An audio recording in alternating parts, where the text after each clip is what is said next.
Hey YouTube family, this is Professor Green coming with another segment of Color of Truth when we are unveiling the real color of all truth.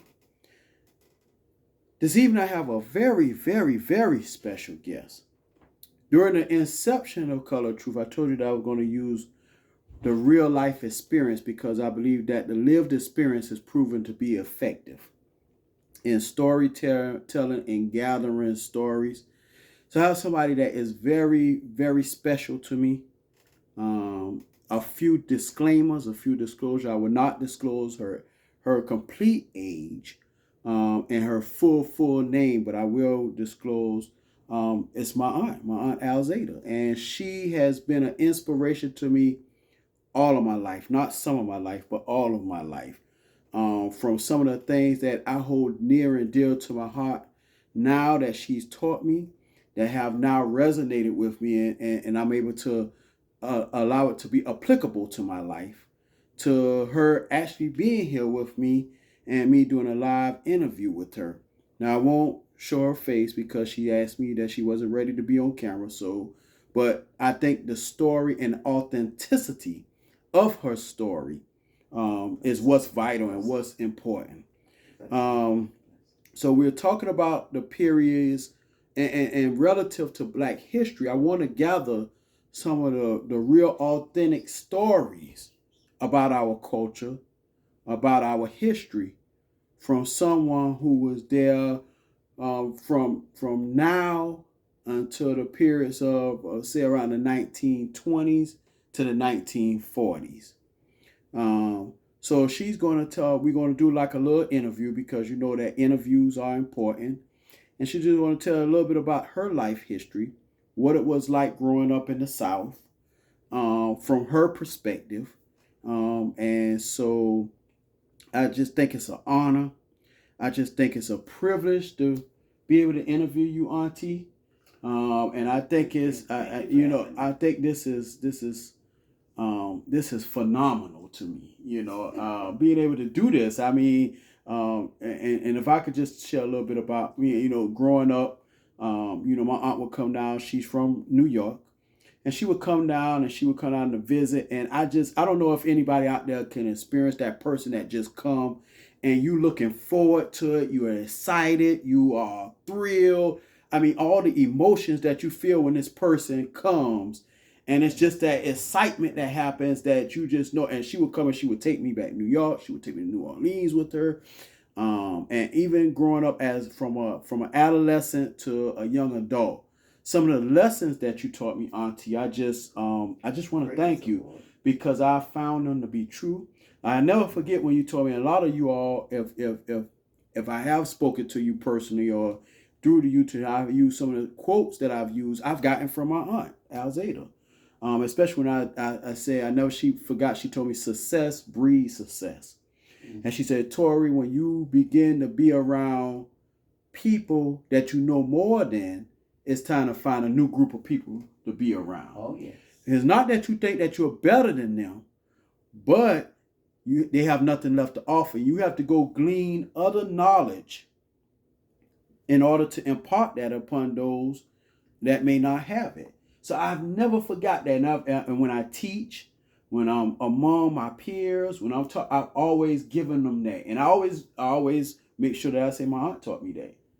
Yeah. And I have to give that credit to my pastor. Oh, okay. Because that's where I learned from, who has been a great inspiration in my life. Mm-hmm. Pastor Dr. A.R. Bernard. Yeah, A.R. And if you are in the New York area, Brooklyn area, CCC. Yes. Christian Cultural Center, yes, is a good church to start by. They are biblically sound. They are and they believe in social engagement. That is their mission. And the guy who usually delivers that, he said, and that is our mission. And so I've been there. It's a very beautiful, very diverse place of worship. I don't like just say church, just a place of worship. Pastor Bernard is a teacher. You can go on YouTube and find some of his teachings, and he breaks it down and makes it where that even a child can understand scripture. Yes. So I don't want to hold you up, Auntie. I know we're going to probably do another part to it, but I just want to get started. So being born between the 1920s and the 1940s, growing up in the South. Let's bring that up a little bit. 1930s. Okay, well, between the 1920s and the 1930s. No, the 30s and the the 30s and the 50s. Okay, excuse me. 30s and the 40s. 30s and the 40s. So between the 30s and the 40s, so you know that this is a real lived experience. So I guess I want to start with, tell me a little bit about whatever you want to disclose about yourself, but also what was it like in the South during your time of growing up? What was life like for you? Well, life was it was sort of depressing Mm-hmm. in a way, as I can remember as a child. I just wanted more. Mm-hmm. I wanted since age 14. At age 14, I wanted to be a teacher because that's all I could see, black people doing, black women doing was teaching. Mm-hmm. I liked the way they dressed. I liked the way they spoke. I liked the way they helped others, how they help us. Mm-hmm. And I said, from then I wanted to be a teacher. And I was just really, I was ashamed of living in the country. Mm-hmm. Yeah. And I was teased. We were teased. I say we were because we lived in the country and were sharecropping. Mm-hmm. Although, in a sense, at times I'd feel good because we had these people working in our fields. Mm-hmm. And my daddy had to pay them, but my daddy didn't pay them. The white man paid them. Yeah. And when you say fields, what do you mean? You mean cotton fields? Cotton field. Yeah. So you do have a tobacco remembrance of cotton, which we know that in the South, cotton was king. Yeah, tobacco. Tobacco. Okay. We planted. Yeah, my daddy planted like 25 acres of cotton. Mm. And we had people to come from surrounding countries, not countries, surrounding counties. Mm-hmm. Mm-hmm. And they would come and stay in a little shanty. The white man had sort of like a barn, and they have that corners, not curtains, they have sheets, tobacco sheets around that area where they slept. Mm. And they would stay from Monday through Friday. Mm-hmm. And they were paid, and they went home, and they would come back on Monday. And how many siblings did you have? How many of you all stayed in one house? There were 8 siblings. Well, actually, 6, because 2. My mother, my mother had 2 stillborns. Mm-hmm. So, and then my older brother moved out early. He went to the army, and so it was like 5 of us, I believe. Okay. In the house. Mm-hmm. And was it a small house? How was the structures of the houses during those times? Structure house where we had, my mother and father used the living room. Mm-hmm. And then at times there we had, I recall, another small room and another room. So my sisters and I shared. And then the boys would sleep in the other room. Mm-hmm. And my mother and daddy, they slept in the living room. Mm-hmm. Where that was their bedroom and our living room. Mm-hmm. That was sort of. But my daddy was a very gracious man. Mm. And a very caring man. And I recall some people walking down the road, and hey, I think there were 2 beds in that room. Okay. So I remember when these people coming down the road a lady and a little boy, and my dad invited them in, and they stayed in the other bed. Wow. Mm-hmm. Yeah. They stayed overnight, gave them food, Mm-hmm. and they went on. Wow. I do recall that. We didn't know them at all. Yeah. So it sounded like he was a very community-driven man. Yes, I would say That so. will help. Yes. That will help anybody, help strength, and that's our true nature. You know, even though there's a stigma attached to blacks and African Americans today, but that's our very nature to give and to share, and that's us and our truest Afrocentricity, I would say. Yes. So you're talking about the South, and where were you born at? I'm born in Garfield, Georgia. Garfield, Georgia. Yeah, that's. And I think after I was born, I don't know how much later we moved to Millen, Georgia. Millen, Georgia. Mm-hmm. Yes. Now I remember my mother talking about Millen, Georgia, and my grandmother talking about Millen, Georgia. Yes. Yeah. Your grandmother.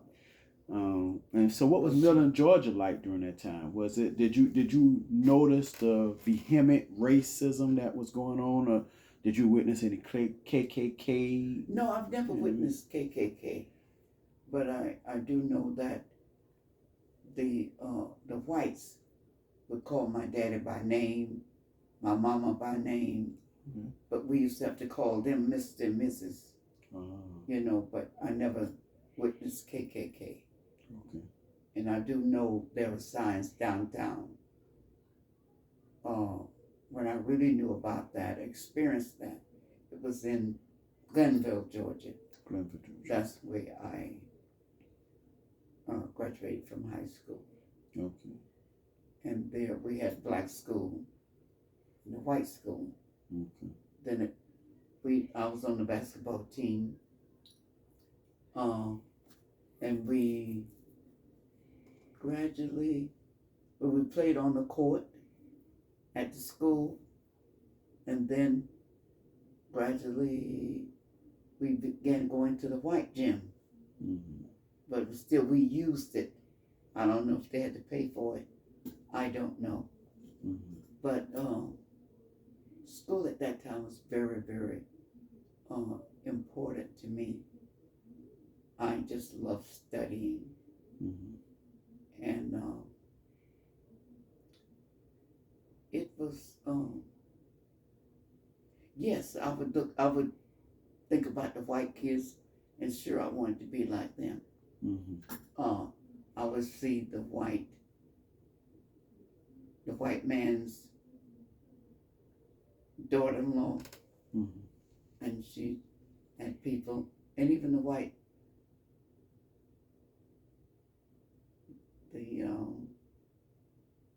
the owner's wife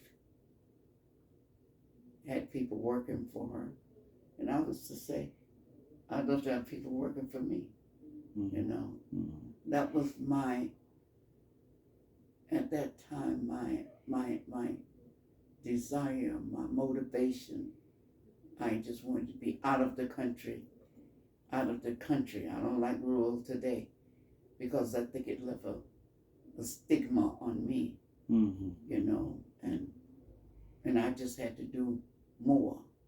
Mm-hmm. I wanted more for my family. I wanted to do more. Right. And plus, you often talk about sharecropping, and you talk about how hard it was. Oh yes. How much of a task it was to do that type of work, because during that time everybody chipped in with the work, right? The whole family. Well, my dad had never wanted my mother to work in the field. Right. And my daddy was a caring dad. Mm-hmm. And when the sun, like 11 o'clock, and it was real sunny and hot in the field, my daddy said, he would tell us, come on, children, let's knock off. Mm-hmm. You know, and we'd go back at 1 o'clock. I remember sleeping on the porch and take a little nap. Mm-hmm. And you go back, you know, we'd go back to work. But he didn't like for his children to be out there in that hot sun. Mm-hmm. You know. And at times, when we had a lot of people working for us, at times we've had enough people to pick 24 acres in a few days. Wow. Yeah. Wow. Wow. So it sounds like he was a good businessman as well. Well, I always thought my dad as a good businessman because he was a good man. Mm-hmm. He was a good father. He was a good husband. Mm-hmm. And he worked. And he wanted something because we had a couple of cows and we had mules. Mm-hmm. You'd think, but they were not horses, they were mules. Mules, yeah. Yes. We had our own mule. And I remember mules used to get out the gate, maybe somehow they get the gate open and they'll go off, but somehow they came back. On their own. I don't know. Don't remember if they came back on their own or they found them. Yeah. But they would come back. Yeah. And then we've had goats, a few goats, and chickens. Oh Lord! Mm-hmm. I remember I was moving from one sharecropper owner to another, and we had so many chickens to the wagon. My dad had to transport them separately. Mm. He had to use the wagon, and the whole body was full of chicken. Wow. And he just covered it over. Covered it over. And my daddy could build anything, Okay. Yeah, he made quilting frames for my mother. Mm. He'd make seats for us to sit on around the table. Wow. Oh yeah, he could build. My daddy could build. He could butcher. Mm-hmm. Yes. Oh yes, he was. Makes syrup. Oh. And during that time, that was like a happy time because people did cane grinding. They used to have cane grinding, and the community would come together. Oh. During that time, and at the end, my dad would put peanuts in the last of the cane juice. Yeah. When it's cooked down. Right. And make candy. Oh wow. And we actually twist it around, and you put a little flour on your hand so it would stick. My daddy he was a great man. That sounds like taffy or something. Right? Yeah. Like you could make taffy from scratch. Yes. Because I know when I went to the Whitney plantation, which is down in Louisiana, that was one of the main crops was sugarcane. Okay. And so you could see the grinders with the big vats that you were taking on. They would stir the syrup in, mm-hmm. and they would grind up and to grind the juice out. Oh, Did you have the big vats out there too?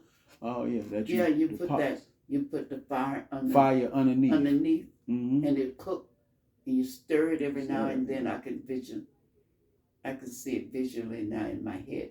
Yeah. I can visualize. Right. But it was and then as it cooked, it become with syrup, so certain consistency, it would be syrup. Right. And then if you cook it on, it becomes candy. Becomes candy. Yeah. And we would cut watermelons around. Wow. Mm-hmm. Watermelons around, and that was a nice time. Okay. So that was so. I think I probably should have asked this first. But was that you all lived on a farm, but not a plantation? No, it was a farm. It was a farm. Okay, all right, but it wasn't. It was a farm, but we planted tomatoes. We planted okra. We had garden, vegetables that you ordinarily grow in a garden. Mm-hmm. But we had like acres of okra, cotton, potatoes. Mm. Potatoes. Mm. And a few white potatoes too, but not acreage. That was in the garden. And let's going back. Oh my memory. Yeah, that's a good thing. That's what this is about. Color of Truth is painting. Nobody can tell the story like you. And so it's about your history and what you went through and what you experienced as a person. So you remember segregation. You remember segregation. Oh, we were segregated. Segregation. Because the little boys like 3, 4 years old, Otto, they would call my daddy by his first name. Mm. No the little white boys. Yeah, little white boys. Mm-hmm.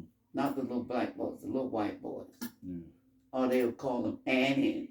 And the white man would say Uncle. Sometimes Annie. Those were, it was common for them to say, oh, Annie or Uncle. You know. But another interesting thing is that the tobacco. Okay. The process that we used to plant a lot of tobacco. Mm-hmm. And I remember we had like a planter, and the mule would pull the planter, and you would sit on it one side, and someone else on the other side, Mm-hmm. and you put tobacco plant in the ground, and click. Then someone else would put. The next person would put. And that's the way you planted the tobacco. Oh, okay. Okay. Then as it came along, as it grew, it was you had to suckle the tobacco because they had a little something growing under the leaf, under the long tobacco leaf. Mm-hmm. It had a little thing growing. You don't want anything else. You only want one leaf to come out of that stalk. Right. So you had to take that off. They call suckling tobacco. Yes, that I remember doing, and because I remember doing everything on the farm pretty much. Mm-hmm. But once the tobacco,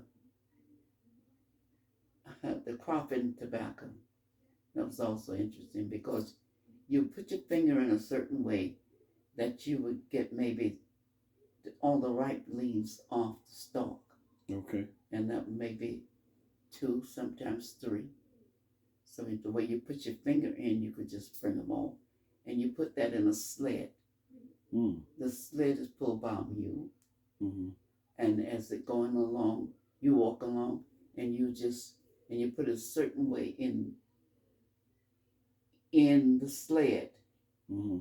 It was laid in a certain way to just stack it in the sled. So as the sled coming along, just think of the stalks, and you would just crop it, put it in the sled, and then you go to the barn, Mm-hmm. and the sled would come along right by the bench where you had a place built. I can't remember exactly but I know you could put that. You had a horse. That's what it was, a horse. And you had a stick, the long tobacco stick, maybe 36 inches long, and that little stick, it was mostly square. Mm-hmm. And it would go in that end of this, I'm trying to think. That's okay. Where the stick, and you had tobacco sticks stacked, and you had some kind of twine. Mm-hmm. I don't remember that, but I know the person's stringer. Mm-hmm. You had a stringer, and you had somebody to hand tobacco.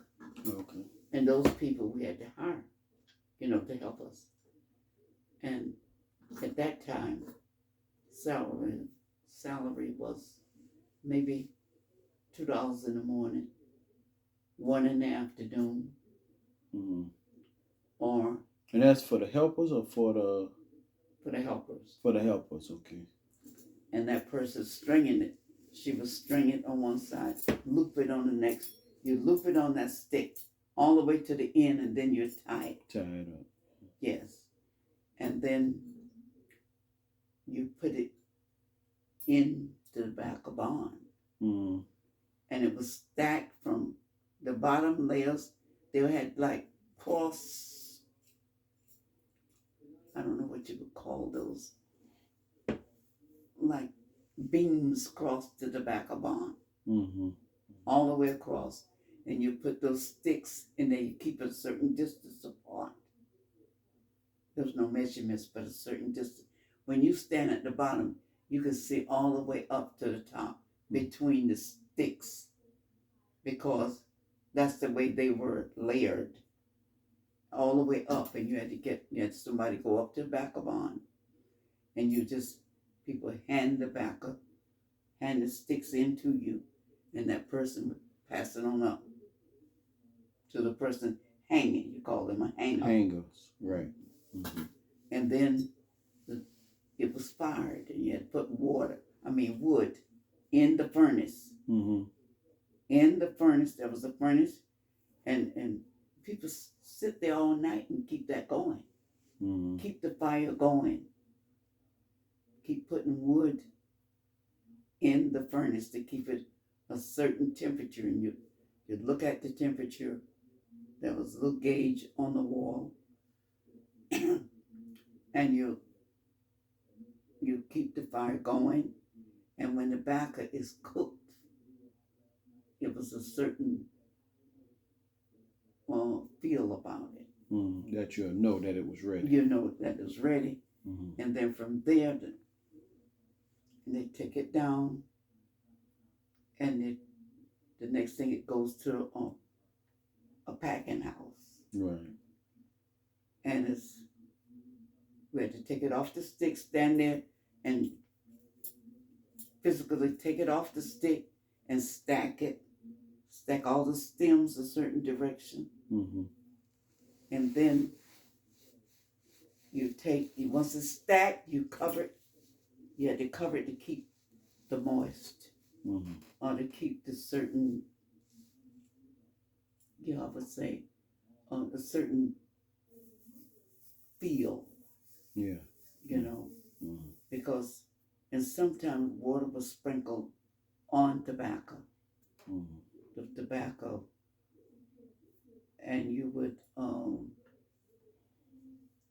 put a can on a sheet, in the middle of a sheet, and then you would turn those stems outward, and you stack it against that. We're getting ready to go to the market now. Going to the market, okay. Yeah, it's graded. You had to grade it on first grade, then you had second grade, and then you may have trash tobacco. That dry tobacco. So. And who determined the grade during that time? Well, we determined the grade, but in the barn, I forgot to left out because you had to spray. You had to spray it when it's in the barn after it was cooked. Or if I can remember, you somehow get water to go up there.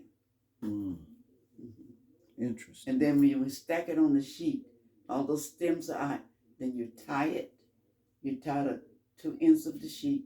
Then you tie the other 2 ends. But before you do that, you put like a burlap over the tobacco. Wow. And then you tie it because you wouldn't want it to dry out. So the burlap goes over it and around the sides, and you would then tie it, and then the truck, the man brought his truck, and he put it on there, and you go to like Waycross, Georgia was where it was a buyer's place for tobacco. And that's the only place I can remember. Now, what was the purposes of tobacco in those days? Where did people just, like, today, main thing, people snuff. I know back then probably snuff. They chewed. When I was growing up, men smoked tobacco in pipes. You don't too much see that anymore. Yes, but they had municipal purposes too during that time, right? I'm not sure about that. For medicine or for... I don't know if that... But mostly it was just people smoked it. Yeah, right. That's all I know about it. Because people would roll it up and smoke it. But see, it had to be... once it was in the barn, it was cured. You call it cured tobacco. Mm-hmm. Yes. And then, as I say, that's when you sell it. That's when people are paid. You pay so much. I don't know how they were paid for first grade, second grade, or trash. Okay. But as I look back,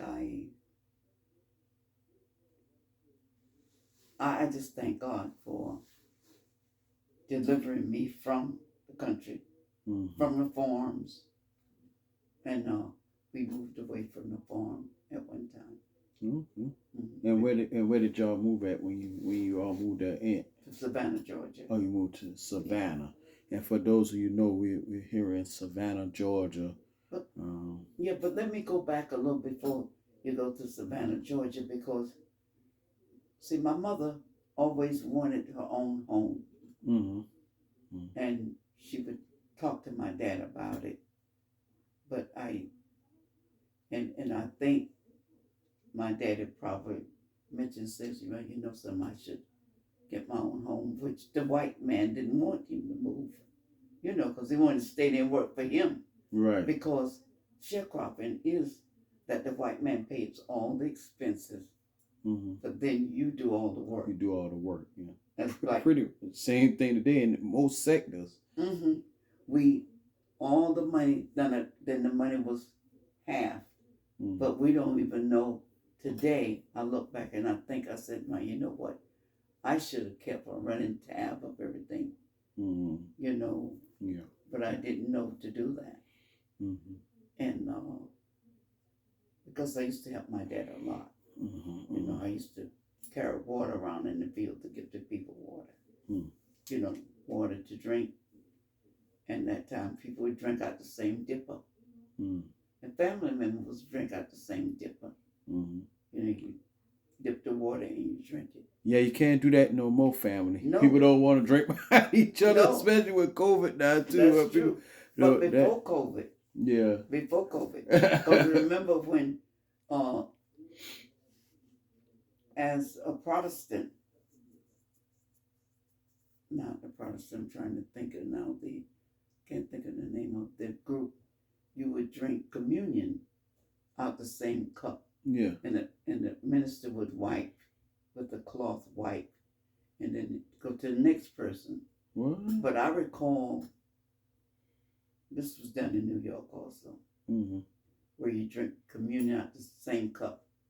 The cup was passed to you, passed to the next person. Yeah. But they stopped that.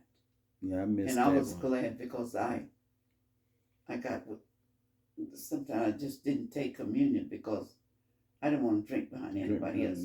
But then I had graduated from high school. I was, in New York. Yeah. Okay. But now go back to your mother. You said your mother wanted a home. Yeah, my mother wanted a home. Mm-hmm. My I think my daddy just thought he couldn't make it on his own without because he had been brainwashed. Mm-hmm. When you say brainwashed, what do you mean? That they couldn't make it on their own without the white man helping them. Oh, so you without the aid basically you come on the farm and you live and you die on the farm. Yeah. Some people would leave the farm and go out on their own by living and renting a house, and then they go back on the farm and work day work by hour or by day. Yes. As again I say, my mother wanted her own home, and I certainly, as a teenager, I wanted to leave the farm because I didn't want to be on this white man's farm, because my friends lived in the quarters, which was a black area where people live. But some of them Garfield. No, this was in Glenville. Glenville, Georgia. Okay. Right. See, I was born in Garfield, but then my parents moved to Millen. I know my brother was born in Millen, Georgia, in 1942. And that's the baby brother. That's the baby brother. Okay, I got you. there were 2 stillborns between my brother and myself. And yourself, yeah. Yeah. That was Uncle James. Yes. Yeah. So let's take a little pause. I know you want to get some water and stuff. Family, we'll come back with part 2. All right. Color of Truth.